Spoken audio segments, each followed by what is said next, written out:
찬미 예수님. 시작기도 마치고 할게요. 성부와 성자와 성령의 이름으로 아멘. 하늘에 계신 우리 아버지, 아버지의 이름이 거룩히 빛나시며 아버지의 나라가 오시며 아버지의 뜻이 하늘에서와 같이 땅에서도 이루어지소서. 오늘 저희에게 일용할 양식을 주시고 저희에게 잘못한 일을 저희가 용서하오니 저희 죄를 용서하시고 저희를 유혹에 빠지지 않게 하시고 악에서 구하소서. 아멘. 성부와 성자와 성령의 이름으로 아멘. 한 주간 잘 보내셨지요? 네, 저도 잘 보냈습니다. 오늘 여러분들과 함께 다룰 주제는 이 부자들에 대한 경고입니다. 부자들에 대한 경고. 그래서 마음을 단단히 갖춰 놓으셔야 돼요. 왜냐하면 현대 사람들 대부분은 자기가 부자라고 생각하지 않습니다. 상당 수준의 부를 갖추고 있어도 스스로를 부자라고 간주하지 않아요. 왜냐하면 우리의 탐욕은 늘 우리 이상을 바라보고 있고 정말 세상에는 그 극도의 부를 소유한 이들이 있죠. 근데 그런 사람들은 기껏해야 한두 명일 뿐입니다. 우리가 그런 꼭지점만 바라보고 있으면 우리의 현 상태를 올바로 직시하지 못합니다. 우린 전혀 다른 방향, 그러니까 보편적인 방향, 더 넓은 방향을 볼 줄 알아야 돼요. 그리고 그 안에서 올바른 지혜를 깨달을 수 있는 거죠. 사람들은 자기가 사는 시대만 살기 때문에 그 시대 안에서 자기가 태어나는 상황 속에서 모든 것을 판가름하기 시작합니다. 하지만 그게 과연 사실일까요? 저는 태어날 때부터 텔레비전이 있었어요. 그런데 이 중에는 이런 기술이 있단 말이가 하면서 감탄하면서 텔레비전을 바라보던 분들도 계시고, 왜 옛날 텔레비전 드드득 이 채널 돌리는 거 있잖아요. 근데 요즘은 누브가 띡 하면 채널이 샥 돌아가요. 그죠? 네, 세상이 참 많이 달라졌습니다. 그런 것들까지도 골고루 볼 줄 아는 시야가 점점 넓어지다 보면 정말 우리가 어떤 시대를 살고 있는가 하는 시대의 징표를 읽을 수가 있게 돼요. 지금은 말 그대로 회개의 때입니다. 지금은 우리가 하나님께 돌이켜야 하는 시기예요. 우린 이미 알아야 할 것들을 너무나 많이 알고 있어요. 구원에 대한 갈망, 그리고 그걸 어떻게 하면 얻을 수 있는지. 하지만 알면서도 하지 않는 시대가 되었죠. 옛날에는 몰라서 못했어요. 옛날에는 배우고 싶어도 글을 몰랐고 배우고 싶어도 배울 수 있는 근거 자료들이 별로 없었습니다. 그래서 오죽하면 성당을 화려하게 짓고 그 안에 스테인드 글라스를 만들어 놓은 게 보고 배우라는 목적이었죠. 이게 창세기의 장면이란다 하고 자녀들을 성당에 이렇게 성지순례를 데리고 와서 그런 것들을 보여주면서 설명을 해주려고 그렇게 화려하게 만든 겁니다. 그런데 오늘날은 사진 찍는 도구로 그냥 전락해버렸죠. 예, 자랑하려고.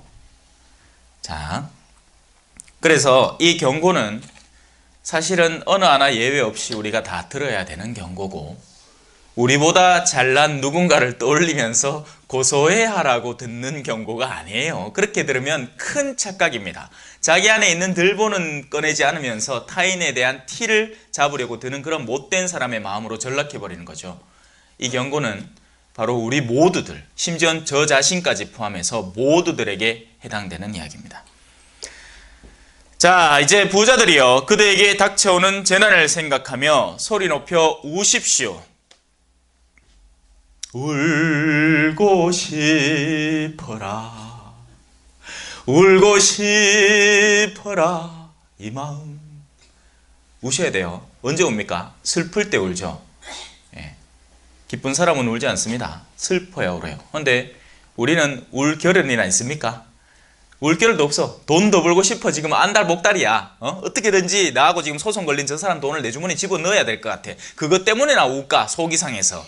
속이 상해서 울지 서글퍼서 울지 않는 거예요. 그 눈물의 종류도 참 다양합니다. 정말 맑고 깨끗하고 자신의 회개를 도모하는 그런 슬픔의 눈물이 있는가 하면 정말 자신의 분노에서 솟아나오는 그런 눈물도 있는 것이에요. 또 하도 재밌게 웃다 보면 또 눈물도 나잖아. 그죠? 까까까까까 하다 보면 막 눈물 막 나오고. 그대들의 재물은 썩었고 그대들의 옷은 좀 먹었습니다. 자, 이 부유함에는 두 가지 차원이 있습니다. 하나는 외적인 부유함이에요. 그 외적인 부유함은 말 그대로 물질의 소유의 여부로 간주하는 거죠. 그래서 이 다른 나라, 제가 대충 말씀드린 것처럼 이 100명의 마을이 우리 하나의 지구라면 그 마을 중에서 우리 한국이라는 나라 자체가 이미 뭐 적어도 암만 안 돼도 20% 안에 들어가는 겁니다. 잘 사는 나라 20% 안에 들어가는 거예요. 그래서 우리는 이미 이 물질의 외적 소유에 부유한 사람들이에요. 여러분이 입고 있는 그 옷들, 그걸 무슨 기워서 입었거나 아니면 다른 천을 덧대 입지 않았으면 여러분은 부자예요. 왜? 새 옷을 사 입었거든요. 제가 볼리비아에서 체험한 수많은 사람들은 중고 옷을 입는 게 너무나 보편적입니다. 시장에 중고 옷 시장이 아예 있고 그 시장이 오히려 더 활성화되어 있지, 새 옷은 정말 우리 왜 설빔, 명절 빔 이런 때나 그때도 뭐 새 옷은 아니다. 그저 다림질 한번 한 옷, 어머니가 이거 다다다다다다다다 다듬이질을 한 옷을 입었다는 거지, 풀을 먹인 옷. 새 옷을 입기는 정말 쉽지 않았어요. 그만큼 천이 귀하기 때문이죠. 근데 우리는 그렇지 않다는 거예요. 우리는 이미 이 물질의 소유에서 외적인 부유함을 형성하고 있다는 겁니다. 그리고 시대적으로도 옛날에 비하자면 오늘날이 얼마나 풍요해졌는지 모릅니다. 정말 아끼고 나눠 쓰던 그 시대. 자, 그것이 1차적인 이 외적인 부유함에 대한 내용이에요. 그리고 그 이면에 내적인 부유함이 있습니다. 이 내적인 부유함은 크게 두 가지, 쾌락과 사치로 정의돼요. 쾌락을 누리려는 마음, 사치를 누리려는 마음이 내적인 부유함을 형성하는 겁니다. 그리고 이런 사람들은 쾌락을 못 누려서 슬프고 짜증나고 사치를 못 누려서 화나고 뭐 등등 속에 이런 어둠들이 잔뜩 깔려 있는 거죠.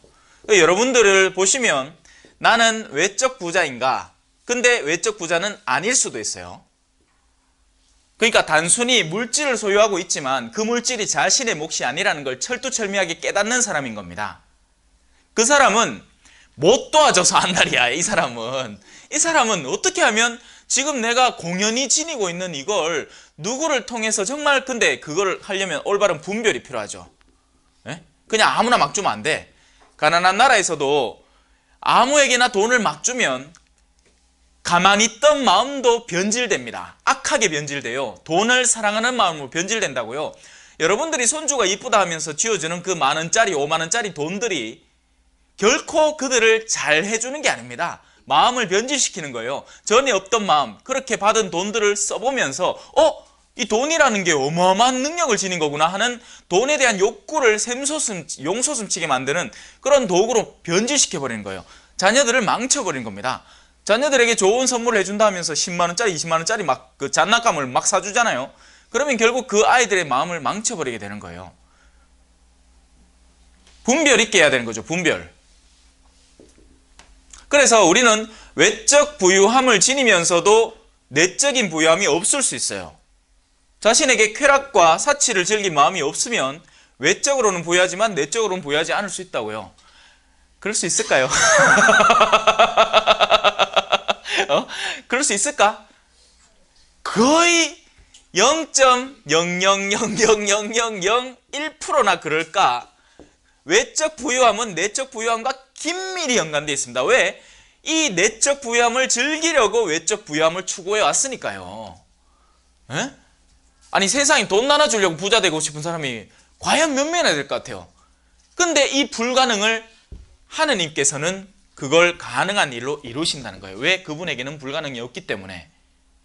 부자가 하늘 날아가는 게 뭐가 같다고? 낙타가 바늘길을 통과하는 것과 같다고 했어요. 뭐 낙타가 아니고 밧줄이니 번역이 잘못됐니 암만 캐봐야 한마디로 힘들다는 얘기예요. 힘들다는 얘기입니다. 외적 부유함을 지가 이미 어느 정도 소유하고 있는 사람은 정말 이 내적 부유함을 깨고 하늘나라에 합당한 자로 정말 소위 말하는 거룩한 부자, 경건한 부자로 거듭나기가 굉장히 힘들다는 거예요. 예수님이 최후의 만찬을 준비하셨죠. 그거 기억나십니까? 어디에 가면 잘 차려진 상이 있고 거기에 내가 갔다 하면 맞아들일 것이다. 왜냐하면 바로 그런 이들이 변화된 부자들, 언제라도 예수 그리스도께서 오신다면 주님 말씀하시면 내가 나아가리다 할 준비가 단단히 되어 있는 그런 거룩한 부자들이기 때문에 그 부자들에는 이런 외적 부유함을 소유하고는 있지만 언제라도 그 내적인 진실한 부유함, 이 가식적인 부유함, 내적인 부자들이 갖고 있는 그 거짓된 부 말고 진정한 부, 하느님의 나라, 그리고 의로움, 이런 것들을 위해서라면 언제든지 자신의 외적인 부유를 쓸 수 있는, 분별력 있게 쓸 수 있는 사람으로 준비되어 있다는 것입니다. 하지만 이런 사람을 제가 한국 돌아오고 나서 거의 찾을 수가 없었어요. 손에 꼽을 정도입니다. 오히려 역으로 있는 놈이 더하다는 말이 사실이에요. 있는 놈이 10원 한 푼 안 꺼냅디다. 얼마나 짠돌인지. 오히려 정말 소박하고 가난한 어르신이 자기 용돈 짜들 얼마 못 받는 중에 내 주머니에 2만 원씩 넣어줘. 아이고 신부님 까자 사드시라 하면서 아이고 어르신 아이고 어르신 드시소. 만다고 내주노. 내 월급 받는다. 필요 없어요. 근데 받을 줄도 알아야 돼요. 그런 분들은 그렇게 사제를 챙기는 게 낙이기 때문이죠. 대신에 조심해야 되는 부류의 돈이 있습니다. 그 돈을 줌으로써 자신의 영예가 더 높아지기 때문에 그걸 가지고 온 동네 자랑할 준비가 되어 있는 사람들, 그런 사람들 돈은 받으면 썩어요. 그런 돈은 그 누구에게도 쓰이지 않아요. 오히려 괜히 도와줬다가 가난한 이들을 위해서 그 돈을 썼다가 안이줌만 못한 숭악한 돈이 되는 거죠. 사실 이 외적 부유함은요, 돈이 뭔 죄입니까? 돈이 뭔데? 돈이 뭐예요? 옛날에 물물교환을 하던 시대였어요. 내가 닭을 주면 저 사람은 자기가 만든 도끼를 주는 거야. 닭 3마리 주면 도끼 하나 얻어오는 거지. 근데 그러다 보니 불편하더라는 거지. 도끼는 계속 남아있는데 닭은 죽더라는 거예요. 그죠? 그러니까 그런 것들을 대체할 수 있는 수단, 그게 뭐였습니까? 바로 귀금속, 금이었던 겁니다. 근데 그 금을 또 주고받다 보니까 이 금 주고받는 인간들이 머리가 너무 좋아진 거야. 내 금 받았다는 보증서 써줄게. 이거 보증서를 딴 사람한테 주마. 내가 그 사람이 그 보증서 들고 오면 내 금 주면 되잖아. 맞지? 그렇게 얘기하는 거예요. 그럼 어떻게 될까요? 금은 하나인데 보증서는 2개가 날라가. 그래서 은행은 사람이 빚을 져야 자기들이 돈을 버는 거예요. 은행이 여러분을 도와준다고요? 웃기는 소리 하지 말라고 하셔서. 은행은 여러분이 잘 되길 바라지 않아요. 은행은 여러분이 빚지길 바라요. 대출을 받아가길 바란다고요. 그래야지 자기들 돈이 벌리는 거예요. 그래서 인플레는 어쩔 수 없이 계속되는 겁니다. 물가는 계속 상승할 수밖에 없어요. 왜? 돈이 그만큼 많이 발행되기 때문이죠. 실질 화폐는 한계가 있는데 그 가상화폐가 자꾸 늘어나는 거예요. 근데 그 돈은 죄가 없어요. 돈은 그냥 도구예요, 도구. 근데 뭐가 죄가 있을까요? 그 돈에 물든 마음들이 죄가 있는 거죠. 바로 이 쾌락과 사치로 그 돈을 쓰려는 마음들이 물들어 있는 겁니다. 반대로 그 돈이 정말 한 사람의 성실한 땀에 의해서 벌려진다면 그 거룩한 땀으로 이루어진 그 돈은 거룩한 돈이 됩니다. 그래서 그런 종류의 돈은 받아도 상관이 없어요. 그런데 더럽혀진 돈, 누군가의 욕구가 들러붙어 있는 돈, 그 돈에서는 하루빨리 손을 떼는 게 맞습니다. 이해되십니까? 그래서 유산상속이 날 때 이게 여러분들은 자기 돈이라고 생각하겠지만 그 돈에는 이미 다른 이들의 마음이 붙어 있기 때문에 다툼이 일어나요. 세상 누가 여러분들이 땀 흘려 번 월급에 욕심을 냅니까? 아무도 욕심 안 내요. 그건 여러분들이 고유하게 벌어들인 정당하고 합당한 돈이니까요. 욕심은 어디에 내죠? 저게 지기 아닌데, 저게 원래 내 낀데 하는 그 돈에서부터 탐욕과 다툼과 싸움과 심지어는 살인까지 일어나는 겁니다. 이해되시죠? 그걸 이해해야 이게 이해가 돼요. 이 야고보서가. 그대들의 재물은 썩었고 그대들의 옷은 좀먹었다는 말의 의미, 그것은 바로 그대들의 옷과 재물이 바로 누군가의 피로써 이루어졌다는 겁니다. 그러니까 부자들이 그냥 부자입니까? 부자들이 그냥 정말 순진하게 자기가 노력해서 번 돈이 그만큼 늘어날 수 있어요? 아니에요. 뭔가 법을 피하거나 세금을 피하거나 정당하게 내야 될 몫을 피해갈 때 그렇게 돈이 벌리는 거예요.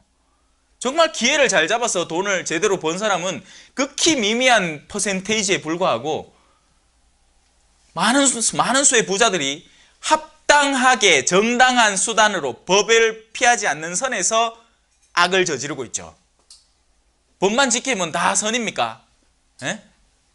아니잖아요. 자, 제가 포항에서 여기 올 때마다 고속도로를 지나오잖아요. 요즘에는 아예 그냥 100km 밑으로 와요. 그럼 속이 편해. 근데 전에는 급하게 와야 되잖아요. 그럼 어떻게 와야 됩니까?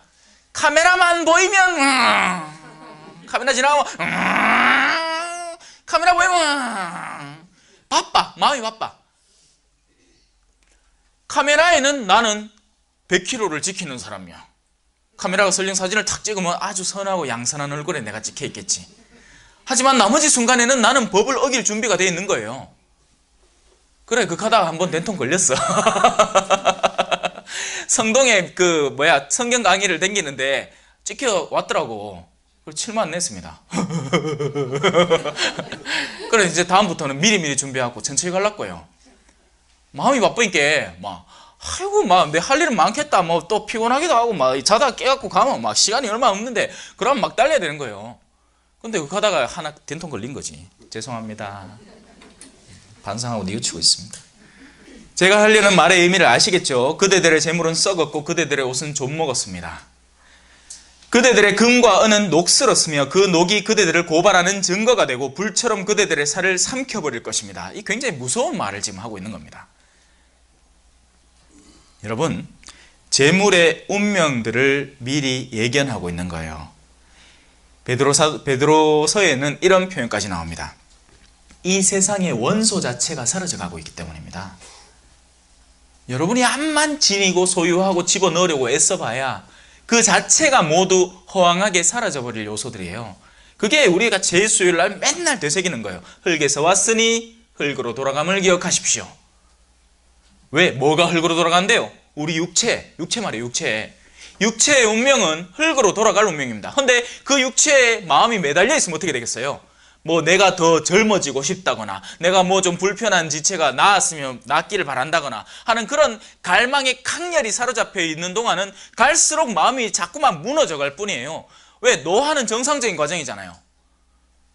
우리 인류가 죄에 물든 이상 우리는 자연스럽게 죽음을 향해서 치달아가는 그런 육체를 가지고 태어나는 겁니다. 늦었어요. 이미 태어날 때부터 늦은 거예요.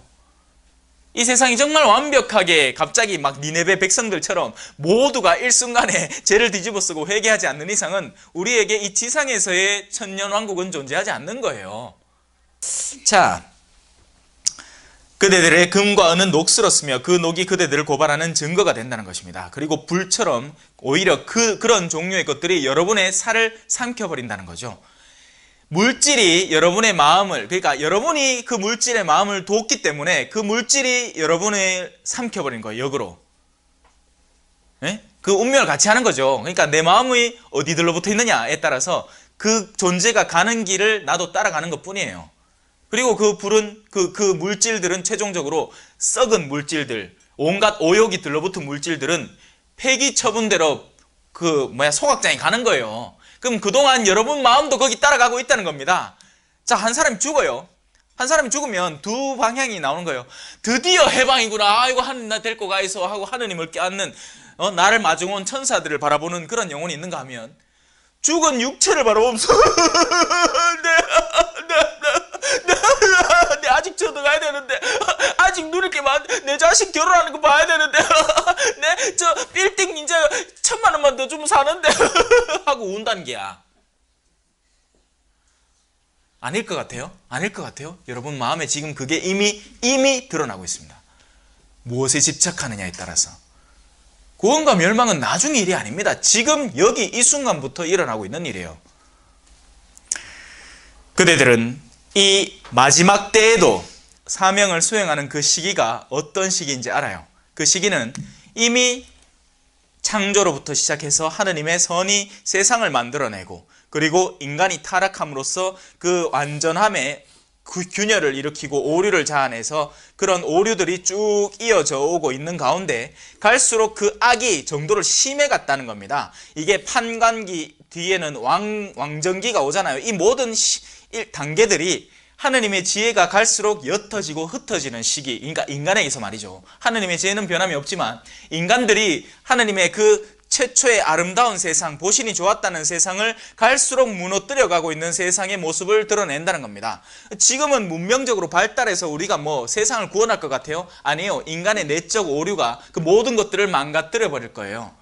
자, 그건 물질계의 운명이고 우리 내적 운명을 얘기하는 겁니다. 우리 내면은 갈수록 더 어두워지고 오류에 사로잡히고 옛날에는 적어도 천둥만 쳐도 어머야 하느님이 화나셨나 보다 하는 하느님을 떠올리는 마음이 있었다면 지금은 사람들이 더 이상 하느님을 기억하지 않고 사주팔자 보러 가고 관상 보러 가고 점 보러 가고 타로카드 보러 간다는 거예요.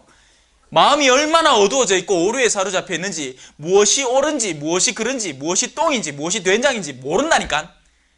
그러니까 지가 된장인 줄 알고 똥을 막 주워 먹고 있는 거예요. 좋다고 생각하고 나주 찾아가고 가지 말라고 낙태해야 된다고 낙태하는 게 여성들의 인권을 보장하느냐고 웃기고 있네. 누구 마음대로요. 세상이 갈수록 사악해지고 있는 겁니다. 여러분들은 그 시대의 징표를 읽어내야 돼요. 그러면 뭘 해야 될까요? 이 마지막 때를 준비해야 돼요. 마지막 때는 뭔데? 예수 그리스도께서 이미 오셔서 이 시대의 흐름을 바꾸어 놓으셨어요. 예전에는 자기들이 철두철미하게 이 어둠에서 자기를 정화하고 씻어서 살아야 하는 율법의 시대였습니다.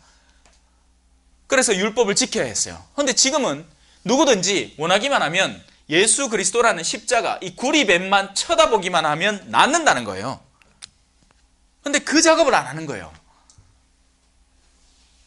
그것조차 안 하고 나중에는 일이 닥치고 나면 많이 늦을 겁니다. 지금은 시작점이나 지금은 중간점이나 지금은 뭐 유예기간이 있는 시기가 아니라 마지막 때라고요. 지금이 바로 회개의 때입니다. 지금이 바로 우리의 돌이킴의 돌아섬의 시기입니다.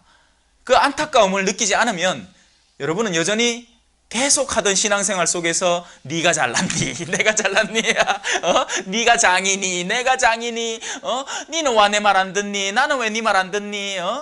극하고 살아가고 있는 거예요. 우리가 쓸데없는 공연한 에너지를 서로의 다툼에 소비하지 말고 여러분의 마지막 때를 준비하라고요. 그러면 얼마나 하루를 거룩하고 경건하게 보다 참되고 바르게 충만하게 살아갈 수 있는지 모릅니다. 하느님은요, 당신을 사랑하는 이들을 위해서 세상의 모든 기쁨들을 예비해 놓으셨어요. 세상은 지금 이 순간도 기쁘게 살아갈 수 있다고요. 여러분에게 류마티즘이 있건 뭐가 있건 아무 상관없어. 내 영혼이 기쁘려면 얼마든지 기쁠 수 있는 오늘 하루입니다. 근데 왜 자꾸 그걸 망쳐요? 신부님, 우리가 언제 망쳤습니까? 여러분들이 망치고 있잖아요. 이것 때문에. 좀 더 쾌락을 즐기려. 나도 그런 성지순례 가고 싶은데 우리 남편은 돈도 못 벌어오고 하면서 이게 전부 다 여기에서 비롯되는 겁니다. 이 쾌락에서 슬픔, 괴로움, 짜증이 온통 다 밀려오는 거예요. 더 쾌락을 누리고 싶은데 못 누리니까. 근데 만약에 여러분이 거룩함을 추구해봐요. 거룩함을 추구하면 누가 그걸 말립니까? 여러분이 더 의롭고 싶대. 여러분이 더 경건해지고 싶대. 여러분이 더 인내롭고 싶대. 우리의 주변의 모든 일련의 사건들은 우리가 하느님께 나아가는데 크나큰 도움을 주는 일들입니다.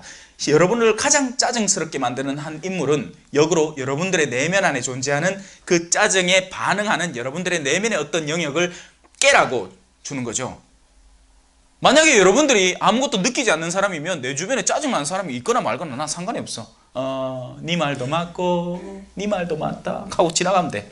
근데 그래 됩니까? 안 되죠. 왜? 내 안에 그 짜증스러운 사람에 대한 짜증이 밀어닥치는 영역이 있기 때문이에요. 그걸 깨부수라고 여러분 주변에 그 사람을 둔 겁니다. 하나님이 그 지혜로, 그 영원한 지혜로 여러분 두 사람을 배우자로 묶은 거예요. 근데 뭐 한다고? 결혼한다고요. 웃기고 있네 진짜. 자, 이제 본격적으로 야고보 사도의 비판이 시작이 됩니다.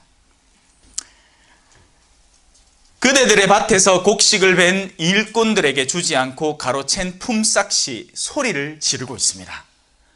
이게 거룩한 돈의 비명입니다. 자, 제가 얘기했죠. 정당한 노력을 통해서 얻은 것들은 그 합당한 몫이라고요. 그래서 돈 자체에 죄가 있는 게 아니에요. 그 돈을 쓰는 내면의 마음, 그 돈을 어떻게 물들이는가에 죄가 있는 거죠. 그런데 여러분들이 지니고 있는 목, 누군가가 벌어들인 목 가운데 그들에게 정당하게 돌아가야 할 몫을 여러분이 쥐고 있으면 그 몫이 비명을 지른다는 거예요. 으아!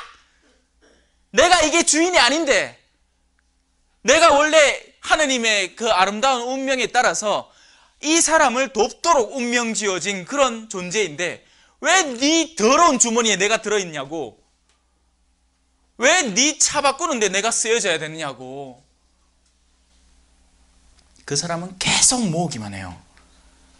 자기 건 절대 안 쓰고, 구두쇠예요, 구두쇠. 자기 자신에게도 잘 안 써. 자기 건 절대 자신에게도 안 쓰고 모으기만 하고 다른 사람들의 걸 받는데 그걸 더러운 길로만 쓴다는 거죠. 더럽게도 벌어들인 돈은 더럽게 쓰입니다. 사채해가지고 그 사채를 누구를 돕기 위해 로빈 후드가 세상에 그렇게 많나? 예? 윌리엄 텔이 그렇게 많아요? 없어요. 더럽게 벌어들인 돈은 전부 다 유흥으로 쓰이는 거예요. 범죄자들 모습 다 보십시오. 누구 사기쳐갖고 돈 벌었다 하잖아요. 나중에 가갖고 이제 다시 회수하려고 들면 다 썼대. 어디? 술집에. 정당한 몫을 정당한 이에게 주십시오. 근데 자, 여기서 우리가 흔히 여기에만 빠져들 수가 있어요. 돈에만. 정당한 몫이라는 것을 돈으로만 생각하지 마세요. 여러분들이 하루에 내어줄 수 있는 시간, 노력, 애정, 모든 것들이 그 정당한 몫, 이에게 돌아가야 할 몫입니다. 그런데 그걸 안 줄 때 또 마찬가지 일이 벌어져요. 우리는 맨날 부자라는 단어만 들으면 돈만 생각합니다. 그런데 이 돈만 많이 가져야 부자가 아니에요. 다른 요소도 얼마든지 부자가 있을 수 있습니다. 나이가 들면 뭐가 많아지죠? 시간이 많아져요. 여러분들은 시간 부자예요. 젊었을 때는 당연히 자식들을 먹여 살려야 되고 키워야 되고 하니까 시간이 없어. 그런데 이제 여러분은 시간이 있어요. 근데 그 시간 갖고 뭐 하십니까? 돌려줘야 될 때 돌려주고 계십니까? 돈 욕심내고 자식들 불평하고 빈정거리고 투덜대고 하느님이 여러분에게 주신 그 소중한 시간 뭐하라고 주셨겠어요? 지혜를 쌓으라고 주셨어요. 내 지난날의 삶을 한번 돌이켜보면서 이제 나에게 풍성한 이 시간을 어떻게 쓸 수 있을까를 고민해 보라고요.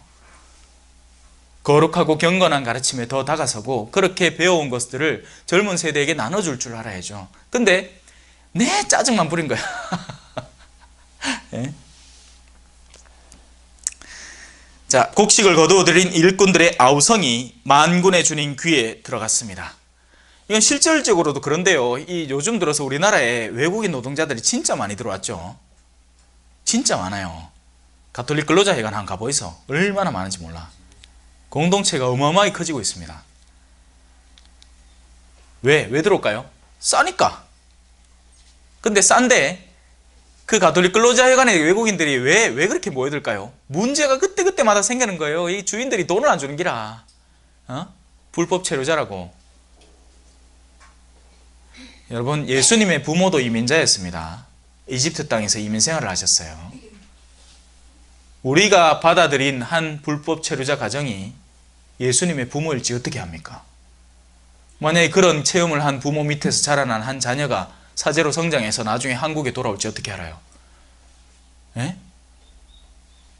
제발 좀 생각을 좁게 가지지 말고 우리가 지구촌 한 가족이라는 하느님의 모든 자녀들이라는 품으로 좀 넓히세요. 자, 그대들은 이 세상에서 바로 사치와 쾌락을 누렸고, 쾌락은 육을 따라가는 욕구를 채우는 것을 말합니다. 우리는 이 육신이라는 것 외에도 정신과 영이라는 영역이 존재하니까 영을 채우는 흐름이 바로 거룩한 욕구를 채우는 거예요. 그런데 육의 욕구를 채우는 것을 우리는 쾌락이라고 표현하는 거죠. 사치는 뭘까요?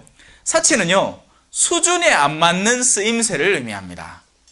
내가 예를 들어서 진짜 올바른 마음을 지니고 기업을 어떤 기업은 진짜 양심적으로 운영하는 기업이 있어요, 실제로. 그런 기업들은 무슨 빵집이나 무슨 하는 데는 정말 정당하게 돈을 벌어들인 다음에 사회적인 수단으로 계속 쓰는 겁니다. 제공해 주는 거죠, 역으로.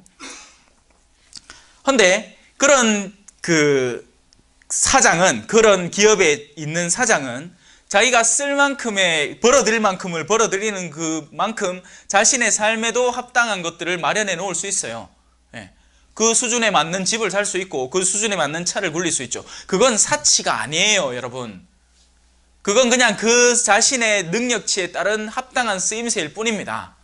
사치라는 건 바로 오늘날 젊은이들이 집을 사기도 전에 차를 사는, 왜? 그런 차를 하나 구입해서 굴리고 다니는 게 사람들의 외적 시선을 충족시켜 주기 때문에, 또 자매님들이 자기 수준에도 안 맞는 그 값비싼 백을 갈망하고 구입해대는 그런 모든 일련의 모든 과정들이 바로 사치라는 거죠.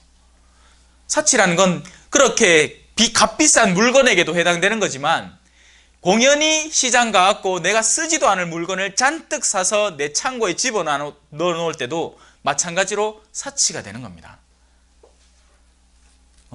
괜히 그냥 그 동네 재래시장 가서 몇 개 사면 될 거를, 그럼 그 자매님도 좋고 나도 좋을 거를 어디 큰 대형마트 가갖고 막 파는데 1+1 해갖고 막 그거를 따블로 사가 쓰도 안 해. 다 썩어뿌.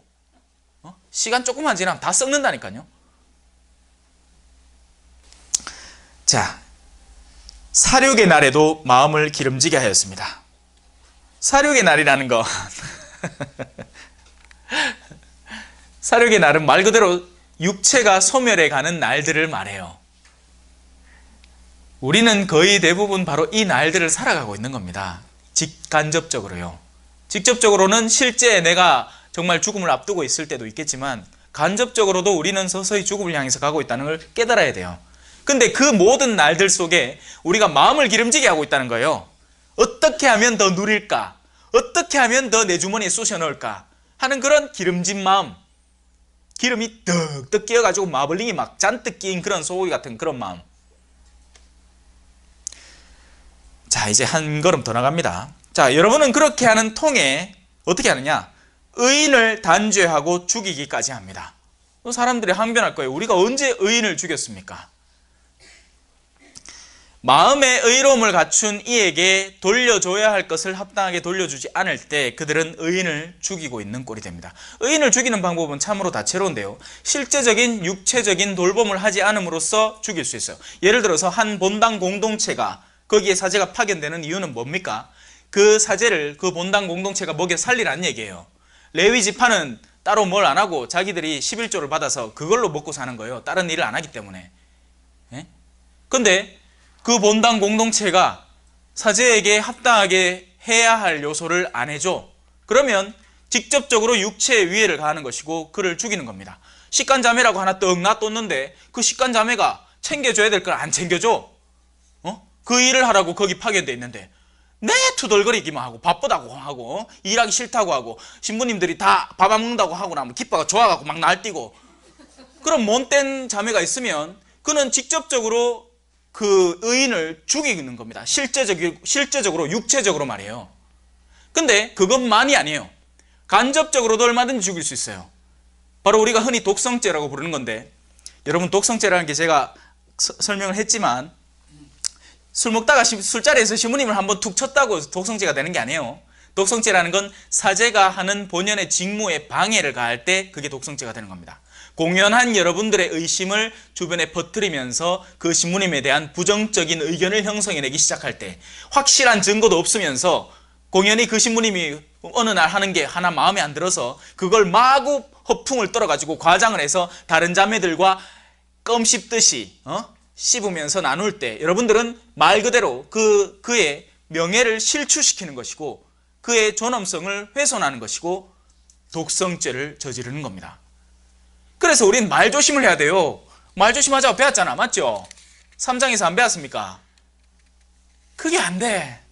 얼마나 말을 하고 싶은지, 얼마나 사람들로 찬사를 듣고 싶은지, 자신의 명예를 얻고 싶은지 끊임없이 짓거려대는 이 혀가 독사를 하고 있다니까요.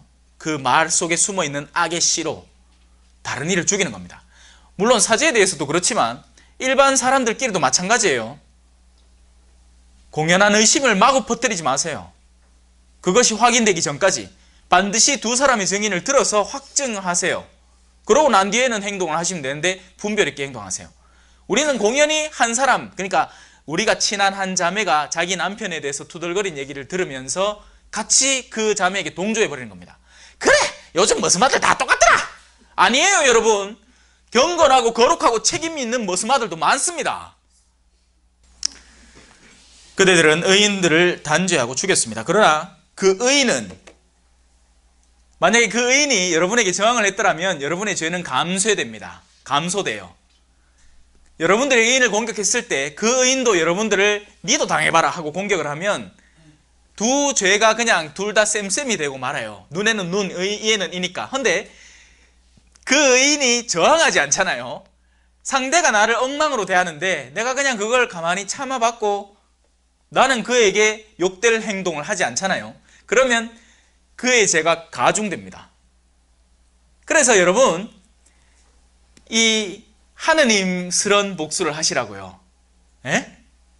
누군가 나한테 해코지를 할 때 그 해코지를 고스란히 갚으려고 시도하지 말고 여러분들이 의인이 되어버리라고요.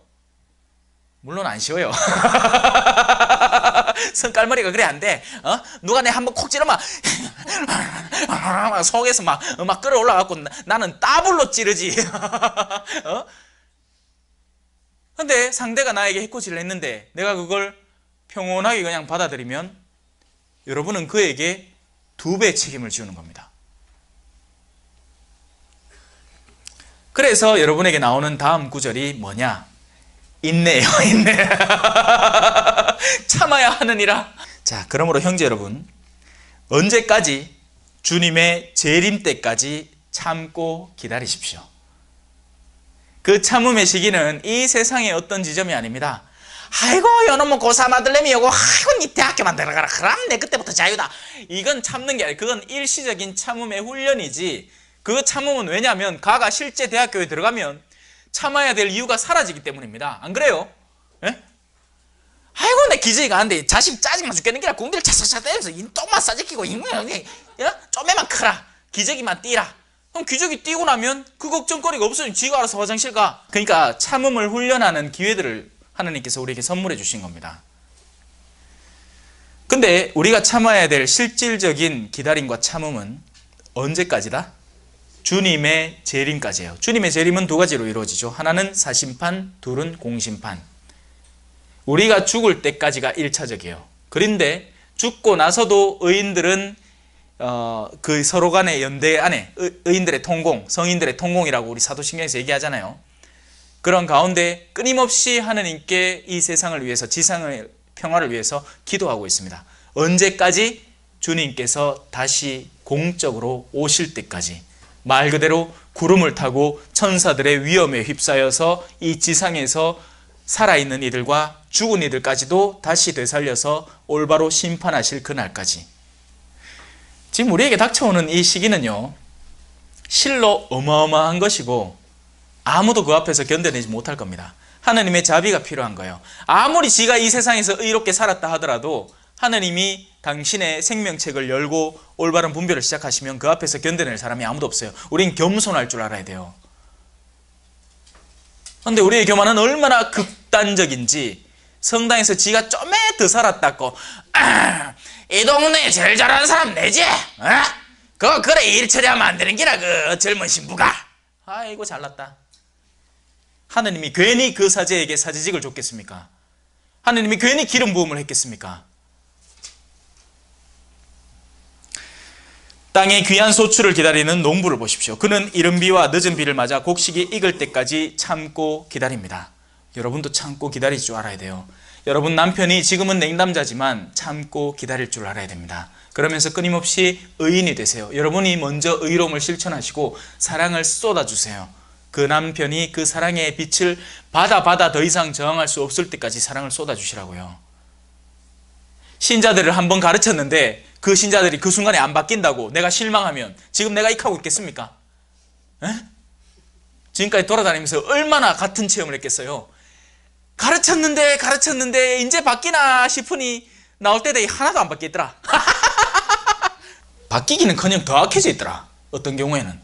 에? 사람들의 마음이 얼마나 이 돈을 사랑하는지요. 사악해요. 사람이 안 보이나 봐. 여러분도 참고 기다리며 여러분 마음을 굳게 가지십시오. 저는 그래서 또 가르치고 또 가르치고 또 가르칩니다. 물들 때까지. 왜? 그 사람이 이 복음의 물에 한 번만 제대로 들면요, 삶이 바뀌어요. 기뻐진다니까. 주님의 재림이 가까웠습니다. 여러분, 주님의 재림은 두 가지로 온다고 했죠. 우리가 일단 1차적으로 죽고 나면 당연히 예수님을 만나게 됩니다. 그 죽음은 당연히 우리에게 늘 가까이 있어요. 언제 죽을지 아는 사람 아무도 없잖아요. 그죠? 오늘 오면서도 오토바이 한 명 타고 앞에는 헬멧 쓰고 뒤에는 헬멧 안 쓰고 가는데 저러다 죽지. 오토바이가 얼마나 위험한 겐데. 자, 형제 여러분, 서로 원망하지 마십시오. 차라리 원망할 시간에 인내를 발휘하고 견디고 서로 기다려주고 온유하게 친절을 베풀어 주십시오. 너희를 박해하는 자들을 위해서 뭐하라고? 복수하라고? 기도해 주라고. 원수를 사랑하라고. 때가 얼마 남지 않았다니까요. 아직 때가 되게 많이 남은 줄 아는 모양이라. 요 내일까지만 미워하고 그 다음에 내요 판공 다가오시니까 성사 보고 그 다음에 한번 용서해볼까. 이딴 생각하지 말라고요. 지금 하라고요. 지금 마음을 돌이키라고. 왜 그렇게 미라둡니까? 이 어리석은 자야, 내일이면 네 목숨을 내가 앗아갈 것이다. 그러면 네가 지금까지 간직해오던 내면이 어떻게 되겠느냐? 서로 원망하지 마십시오. 그래야 심판받지 않습니다. 보십시오. 심판자께서 문 앞에 서 계십니다. 형제 여러분, 주님의 이름으로 말한 예언자들을 고난과 끈기의 본보기로 삼으십시오. 예언자들은요, 지가 하고 싶어 하는 게 아니에요. 뜩 걸리가 부름받아가 하락하게 하는 거예요. 근데 그 예언자들의 내면에 응답이 계속 있는 겁니다. 그래서 누군가는 예언자로 부름을 받지만 예언자가 안 돼요. 왜? 응답 안 하니까. 오늘 수업 전에 한 부모님이 자기 자녀를 성소를 보낼까 말까 어떻게 보내면 좋을까 물으시는데, 그런 성소의 부르심이 왜 없었겠어요? 여러분에게는 한 번씩 다 정말 천주교 신자라면, 나중에 신앙을 받아들인 사람은 예외지만 어릴 때부터 자라온 사람이고 수녀님을 한 번쯤 봤다면 어머야 나도 저래 수녀님 옷 입으면 이쁠까? 하는 생각 한 번쯤 안 해봤습니까? 해봤어요. 구교 집안이라면. 근데 누구는 거기에 응답을 했고 누구는 응답을 하지 않은 거죠. 물론 그때 응답을 해서 수녀복을 지금 입고 있더라도 지금 또 수녀로서 응답을 해야 돼. 자, 사실 우리는 끝까지 견뎌낸 이들을 행복하다고 합니다. 그래서 순교자들 장하다. 뭐가 장한데? 지 죽었잖아. 장하대요. 장하다 순교자. 근데 진짜 장한 거 맞습니까? 그리스도의 십자가는 세상 사람들에게는 어리석음이에요. 세상 사람들은 그걸 장하다고 안 해요. 지 살 길 찾지. 지가 양반인데 뭐 한다고 그 가산을 탕진해가, 그 노비들하고 같이 앉아가 뭐 한다고 그 예수제이들, 그 성당간 빵이 나오나 떡이 나오나. 자, 이런 모든 이야기들이 세상의 관점이에요. 그들에게 순교자는 장하지 않습니다. 멍청한 사람들이에요. 하지만 우리에게는 장한, 용감한, 올바른 이들인 거죠. 복된 이들인 겁니다. 행복하여라 마음이 가난한 사람들, 행복하여 지금 우는 사람들, 행복하여라 지금 굶주린 사람들. 여러분은 욥의 인내에 관하여 들었고 주님께서 마련하신 결말을 알고 있습니다. 알고 계시죠? 욥은 다 털렸습니다. 그럼에도 불구하고 나중에는 다 하나님께서 다시 돌려주셨어요. 그건 물론 우리가 배우라고 이 지상에서의 되돌림까지 주셨어요, 하나님이. 하지만 순교자들 같은 경우에는 지상에서 다 뺏고 영원에서 다 돌려주십니다. 그런 것들을 복되다는 감을 잡을 줄 알아야 돼요. 성지순례 갖고 사진만 찍어오지 말고 그 성지에 누가 누워 있는지를 올바로 인지하고 오라고요. 사람들이 성지순례 가면서 막 싸운대. 와, 우리는 맥주 한 캔밖에 안 주냐고. 뭔 놈의 성지가 그런 성지순례가 있노. 과연 주님은 동정심이 크시고 너그러우신 분이십니다. 주님은 너끈히 채워주실 분이에요. 우리가 세상에서 좀 섭섭했다, 뭐 부족했다, 내가 정말 의롭게 살려고 노력했는데 악인들의 시달림을 받았다 하는 그 모든 것들을 너끈히 채워주고도 남을 뿐이에요. 주님은 영원하신 분이고 우리의 생은 너무나도 짧은 생이에요. 지가 암만 오래 살아봐야 얼마 전에 콜롬비아에서 전화가 왔습니다. 전화가 아니고 그 문자 메시지로 음성 메시지가 왔고, 지금 제가 볼리비아에서 일하던 그리스도 살바도르 성당이라는 곳에서 일하던 콜롬비아 수녀님이었는데, 그때 당시 나이가 95세였어요. 지금은 거의 100세 다 돼 가세요. 근데 그것도 그 동네에는 만 나이니까 지금 당연히 100세야 아마. 근데 이제 목소리가 이제 떨리는 거지. 당신의 죽음을 예감하시나 봐요. 마시모님, 빠드레 호세카입니다. 빠드레 조세카입니다. 조세. 언제 올란고? 한 방문하지. 당신이 이제 갈 걸 아시나 봐요. 제가 뭐라고 대답했겠습니까? 하나님께서 허락하시면 언제라도 거기 갈 수 있을 겁니다. 다만 수녀님께서 돌아가실 때 제 영혼은 반드시 수녀님 곁에 있을 거니까 걱정하지 마시라고요. 하여튼에 그 다음에 답이 또 왔어요. 수녀님은 이 글자는 잘 못 적고 녹음을 해. 아이고 마시모님 고맙다. 마음이 진짜 기쁜 게 느껴져요. 그 목소리가. 예? 역시 시모님은 그래 늘 그래 사랑해주고 기억해주는 거 내 알고 있다 하면서. 그런 게 기쁨 아닙니까? 맞아요. 그런 게 기쁨이에요. 서로 챙겨주고 서로 기도해주고 서로의 가는 길을 아는 거죠. 그리고 다시 만나는 거예요. 다시 만나는 겁니다. 우리는 헤어지는 게 아니에요. 일시적인 헤어짐의 슬픔이 존재할 뿐인 거죠. 진짜 슬퍼야 될 거는 온갖 저지를 다 하고 죽는 그 무스매를 위해서 슬퍼야 됩니다. 남정네 제발 세례 좀 받으라고 막판까지도 고집을 피우다가 이제 신부님 오신다 하는데 뜨 하고 가쁘는. 나의 형제 여러분, 무엇보다도 맹세하지 마십시오. 여러분은 자, 지금 제가 나는 이렇게 막 온 동네를 돌아다니면서 성경 특강하고 다니고 막 성경 대학도 운영하고 막 강의를 미친듯이 하고 있으니까 나는 분명히 하늘나라 갈 끼라 하는 것은 교만입니다. 늘 겸손할 줄 알고 그저 그때그때 다가오는 나의 도전에 네 하고 응답할 줄 알아야 돼요. 그게 다예요. 교만해지지 마세요. 그 반대도 마찬가지예요. 내가 튕기 하늘나라 어디 가겠노? 아이고 이래 내가 엉망을 사는데 아직도 이 소송이 걸려갖고 싸우고 있는데 이런 상태에서 내가 하늘나라 가겠나? 아이고 신부님 말 들으니까 더 겁나네. 걱정하지 말라고요. 미리 예단하지 말라고요. 자, 한번 들어봅시다.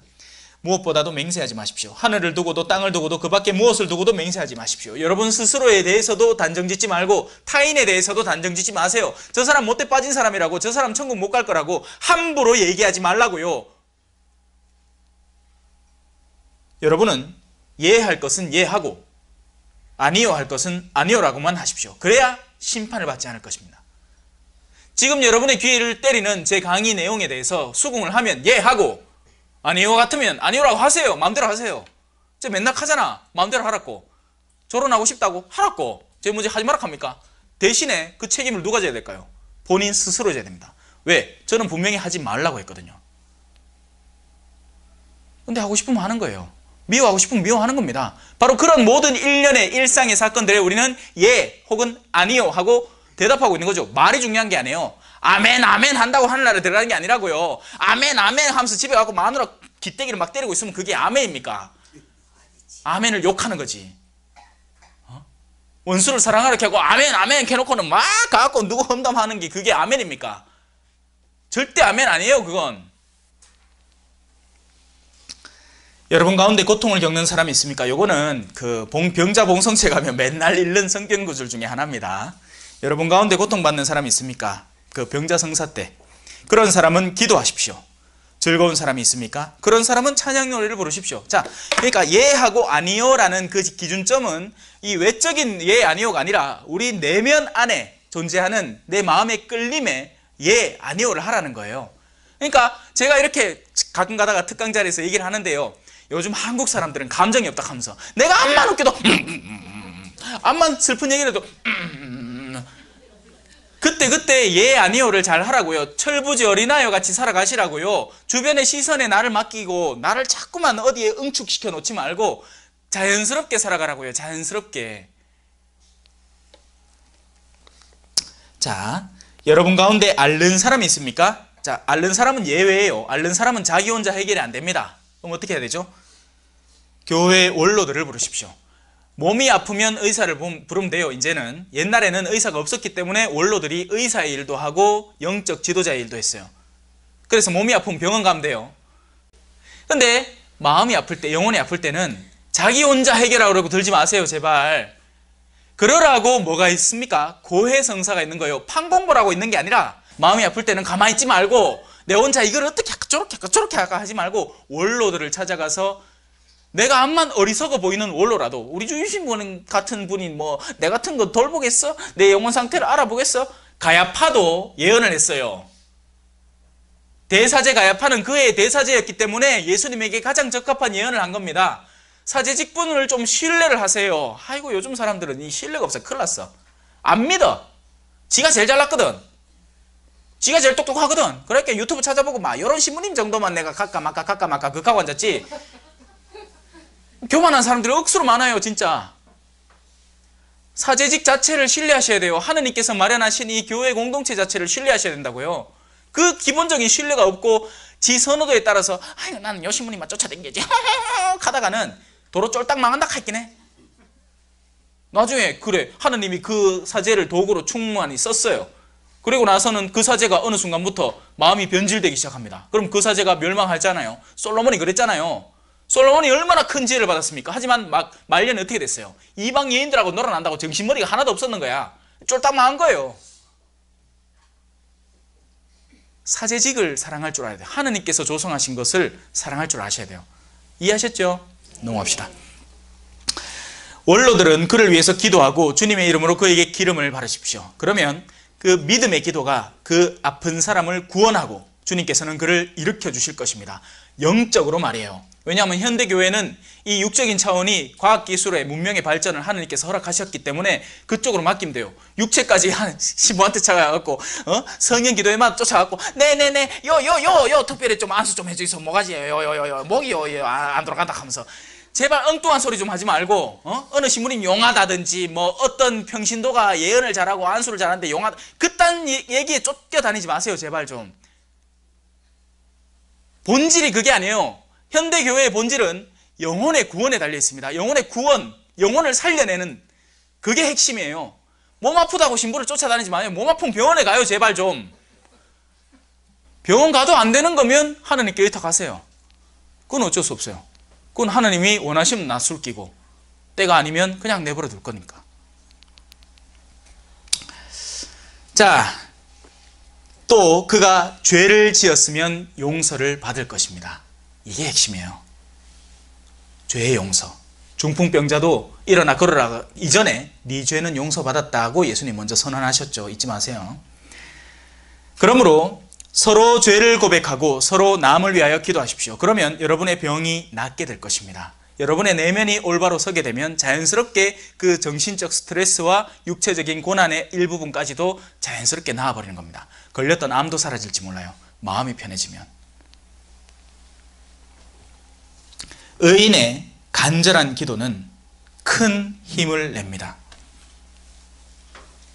의인이 하는 기도는 실질적인 것이고 실제적인 거예요.